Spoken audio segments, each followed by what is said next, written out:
Hey everyone, and welcome back to another boss guide for Classic World of Warcraft. This week we'll be taking a look at the second boss of Molten Core featuring Magmadar. So previously we covered Lucifron, and this time you can expect more of the same. Just a straightforward boss fight with a few abilities to watch out for, but mainly it's just a tank and spank encounter. So to start off the fight, when the boss is pulled, the tank will want to turn him sideways, or most importantly, make sure that he's in a position where his AoE abilities won't be affecting the casters and the ranged DPS.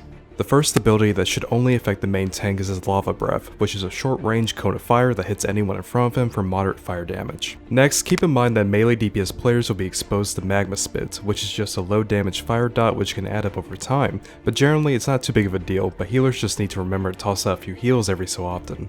So now coming back to our casters and ranged DPS, it's super important that you're at max range to avoid being hit by Magmadar's Sphere, which extends to about 30 yards and happens periodically during the encounter. The main tank will need to stance to avoid it or have fear wards placed on them of your alliance or tremor totems of your horde. And next up we have the most dangerous ability in this fight, which is Lava Bomb. So the way this works is that Magmadar will target random players in your raid and launch a bomb at them which explodes on impact and creates fire in the ground. Standing in the fire too long will give your character a debuff which causes 3200 fire damage over 8 seconds, so it's very important to always react very quickly, and always make sure to stay out of any fire that's on the ground.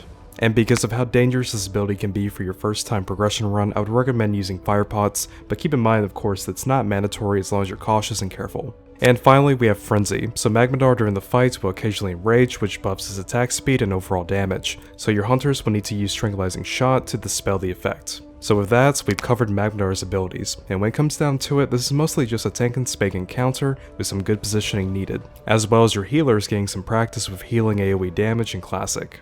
And with these things in mind, the fight is hopefully much more straightforward and trivial for you. So with that, thank you guys as always for watching to the end, and I'll see you in the next video. Take care.